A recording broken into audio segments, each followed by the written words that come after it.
ტრადიციულად ახალი წლის დადგომამდე რამდენიმე დღით ადრე ბოლნისის საგანმანათლებლო სარეაბილიტაციო დღის ცენტრის ბენეფიციარებს დამდეგი ახალი წელი ბოლნისის მუნიციპალიტეტის მერის მოვალეობის შემსრულებელმა ბუბა გობეჯიშვილმა მერიის ჯანმრთელობისა და სოციალური დაცვის სამსახურის უფროსთან იროდი უგრეხელიძესთან ერთად მიულოცა და საახალწლო საჩუქრები გადასცა.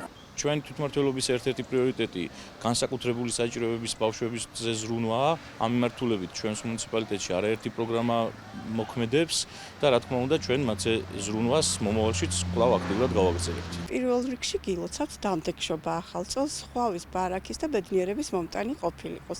ტრადიციულად ჩატარდა ჩვენს ცენტრში ღონისძიება.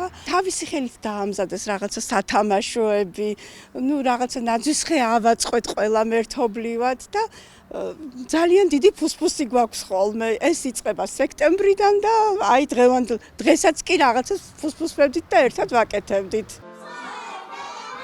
დღის ცენტრის აღსაზრდელებმა, რომლებსაც განსაკუთრებით უყვართ წელიწადის ეს დრო, სტუმრებს ულამაზეს ფორმებში გამოწყობილებმა საახალწლო თემატიკაზე კონცერტი ჩაუტარეს. იმღერეს, იცეკვეს და ბოლოს ტრადიციული სამახსოვრო ფოტოებიც გადაიღეს. შეგახსენებთ, რომ აღნიშნული ცენტრი 2009 წლიდან ფუნქციონირებს, სადაც სპეციალური საჭიროების სხვადასხვა სერვისით არაერთმა ბენეფიციარმა ისარგებლა.